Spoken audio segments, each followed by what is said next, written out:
Banyak ya yang mendampingi Pak Basuki Cahayapurnama kemarin dalam pemeriksaan di Barreskrim Mabes Polri. Termasuk juga wajah-wajah yang kita sering lihatnya juga di Komisi 3 DPR, Komisi Hukum DPR yang ikut mendampingi. Yang bermitra dengan Polri. Bermitra dengan Polri. Pertanyaannya, masih bersama dengan Prof. Mahfud. Ini gimana publik mau percaya begitu ya Pak Mahfud, bahwa kasus yang melibatkan Basuki Cahayapurnama, tadi polisi minta tidak direcokin begitu kan.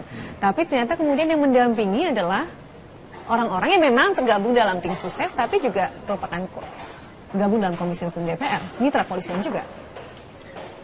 Iya, itulah. Maka saya katakan berat juga sekarang beban psikologis paling tidak ya Polri itu, karena dia dihadapkan pada situasi di mana secara struktural misalnya dia kan tidak enak kalau menolak anggota DPR datang ke situ. Tidak enak, Prof.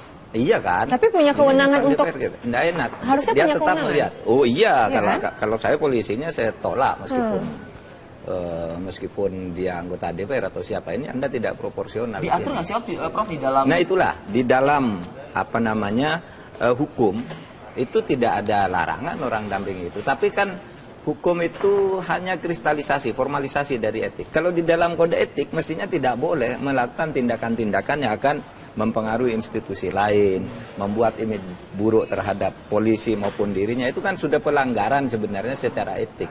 Oleh sebab itu seharusnya ya anggota DPR tidak usah ke situ.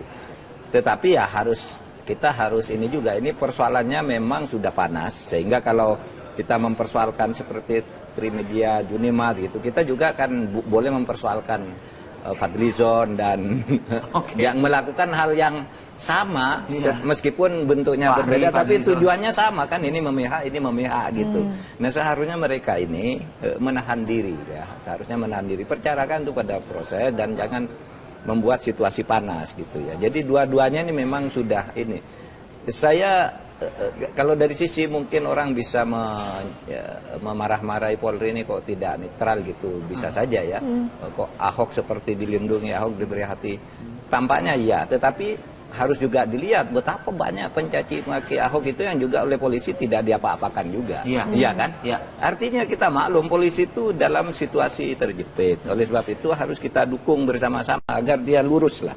Apapun hasilnya nanti. Tidak hanya Ahok, Presiden pun juga dicaci maki. Iya betul, iya kan. Itu kan seharusnya pada ditangkap juga kalau undang-undang ITE kan. Orang bicara begitu, misalnya Presiden bodoh dan macam-macam gitu kan. Salahnya, Prof. Itu kan tidak baik gitu ya. Dan polisi juga ternyata tidak menindak itu, sehingga kalau melihat, di sana banyak juga tuh yang mencaci maki secara sopan tapi tidak diapa-apain oleh polisi. Berarti polisi bukan hanya melindungi Ahok, juga menghitung kapasitas dia untuk menindak sesuatu dan segala akibat yang timbul dari itu. Nah oleh sebab itu mari kita dukung sama-sama penyelesaian ini secara hukum, murni hukum. Dan saya berharap ya polisi ya jangan melakukan langkah atau pernyataan apapun yang akan menyebabkan polisi itu dibilang kalah pada tekanan publik. Misalnya dia menetapkan Ahok tersangka lalu kesannya takut sama publik.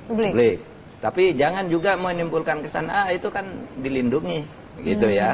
Karena pesanan dari atasnya polisi itu sudah memihak sejak Simalakama ya, Bro? Iya, Simalakama memang. Oleh sebab itu polisi harus betul-betul hati-hati dalam menyelesaikan ini. Tetapi apapun ini harus selesai kan. Tanggal 18 kan harus final. Iya, betul juga. Prof sudah mengatakan harus hati-hati.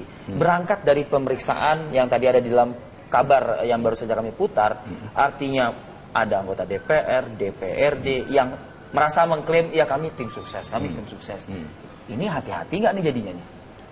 Yang tidak hati-hati kan bukan polisinya kalau itu, yang ikut-ikut begitu. Sebenarnya ikut mempersulit situasi Polri itu. Para pengacara itu. Saya katakan. Jadi ini pressure? Iya, saya itu termasuk show of force lah. Termasuk mungkin pressure juga kepada Polri. Jangan sampai diapakan. Kira-kira pesannya kan begitu. Nah, ini situasinya sudah sangat rumit. Saya agak ngeri juga kalau ini terus berkelanjutan. Kita ini nanti tidak enak tidur sebagai bangsa kalau rusuh seperti Suriah atau apa ya. Mau ke pasar tidak berani, mau ke sekolah tidak bisa, mau berdagang tidak bisa, kan semakin rusak.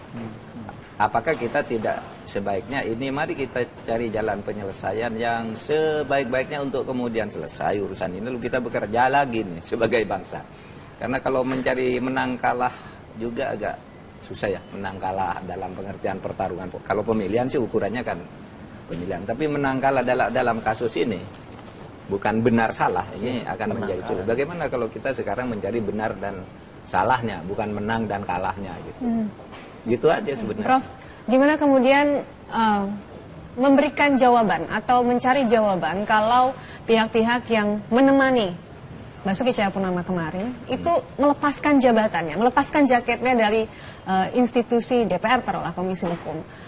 Ini kan kedua belah pihak. Kita bisa katakan isunya sangat sensitif, dari kepolisian tertekan, tapi dari masyarakat juga ada ketidakpercayaan, ada kekhawatiran bahwa proses ini tidak berjalan dengan sesuai begitu. Melihat tadi ada katakan pressure yang ada pesannya begitu. Betul, itu sudah saya katakan, tidak secara hukum memang dia bisa mengatakan, saya kan tidak bawa tugas dari DPR, saya tidak bawa sebagai DPR itu secara hukum. Tapi secara etik, secara moral itu kan tetap orang menganggap, oh ini pressure nih, menggunakan kedudukannya ini kan begitu. Karena apa? Karena akibatnya nanti kalau dia di situ terus dia merasa diremehkan oleh polisi, misalnya tidak boleh datang, tidak ini, nanti dihadang di Komisi 3 lagi, dimaki-maki lagi kan. Panjang itu kan lagi problem, iya. Dan kalau sudah di Komisi 3 nanti yang lebih tinggi DPR daripada polisi. Politik lagi ya, iya dong. Padahal kalau di dalam proses pemeriksaan seperti itu, DPR itu sama aja dengan orang biasa, polisi bisa ngusir. Tetapi kan polisi juga berhitung, nanti kalau RDP, kalau rapat kerja, wah saya dihantam habis gitu, dia yang punya forum, dia yang punya mic gitu. Oleh sebab itu menurut saya anggota DPR itulah yang harus tahu diri, tidak usah ikut-ikut yang begitu, yang waras lah gitu. Tidak usah berpikir, wah di sana juga begitu, saya harus begitu. Kalau itu ya nggak selesai masalah. Anggota DPR yang harus tahu diri, termasuk juga mereka yang ikut di dalam berkoar-koar dalam aksi 4 November. Oh iya, tentu, ya termasuk Fadlizon, si Fahri, seharusnya Anda usah ikut-ikut gitu. Dia kan punya forum sendiri, yang namanya forum kenegaraan, ya. Kalau ini kan yang kemasyarakatan, biar aja berjalan kemasyarakatan dan sudah ada proses-proses atau jalur-jalur hukum yang tersedia kalau terjadi sesuatu. Ya tapi kita maklum situasinya ini memang sudah begitu panas. Gitu. Baik. Terima kasih Prof. Mahfud MD atas waktu dan paparannya. Cukup kita menenangkan ya.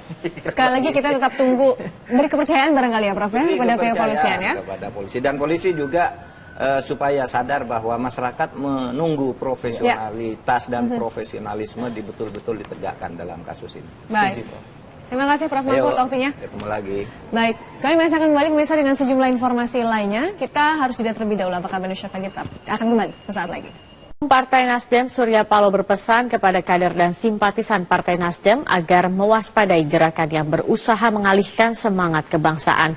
Pesan ini disampaikan di Kota Batam saat melantik jajaran pengurus partai di Kepulauan Riau pada Minggu pagi.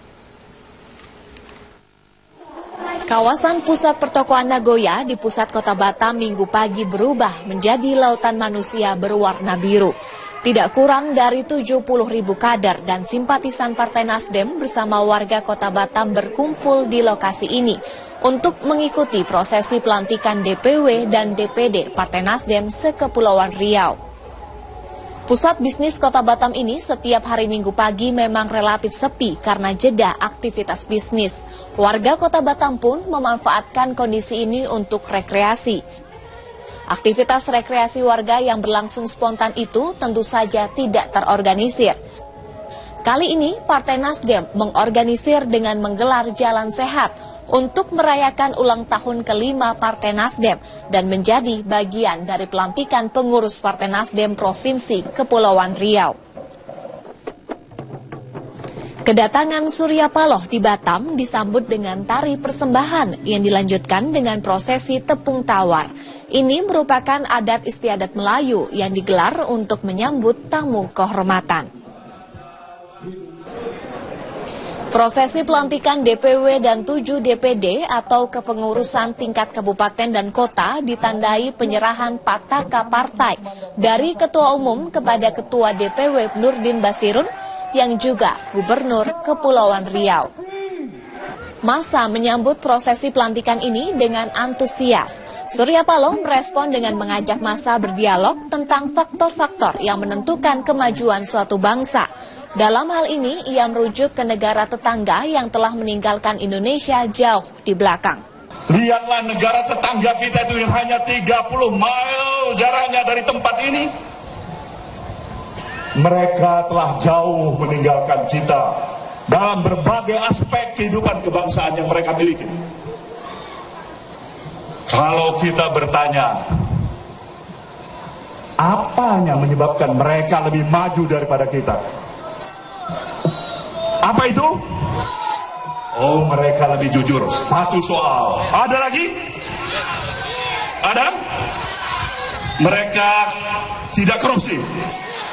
Mereka tidak korupsi. Satu, mereka lebih jujur. Kedua, mereka tidak korupsi. Apa lagi?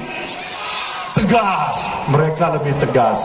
Jadi jujur, tidak korupsi, lebih tegas, dan tentunya lebih bekerja secara keras. Setuju? Tuhan Sang Maha Pencipta telah memberikan karunia yang luar biasa kepada kita sebagai satu bangsa. Kita diberikan kekuatan, kita diberikan semangat, kita diberikan seluruh yang barangkali tidak dimiliki oleh bangsa-bangsa lain. Melihat semangat anak-anak Kepulauan Riau ini, saya pikir kalau kita belum bisa lebih hebat dari negara tetangga kita tadi, ini adalah sesuatu yang perlu kita perjuangkan bersama. Kita harus memperjuangkan bersama. Maka untuk memperjuangkan bersama agar proses upaya mengejar kemajuan yang lebih hebat lagi dibandingkan dengan kemajuan bangsa-bangsa lain, kita harus mulai itu dari kesadaran yang ada pada diri kita, bahwa kita harus menempatkan akal sehat untuk bekerja sebagaimana mestinya. Dalam pesan-pesannya, Surya Paloh menegaskan Pancasila sebagai ideologi bangsa bersifat final. Untuk itu, ia mengajak para kader dan simpatisan Partai Nasdem agar mewaspadai manuver dari kalangan tertentu yang berusaha mengalihkan semangat kebangsaan. Marilah kita mewaspadai. Kita harus mewaspadai. Bahwasanya di tengah upaya kita membangun kehidupan kebangsaan yang kita miliki ini,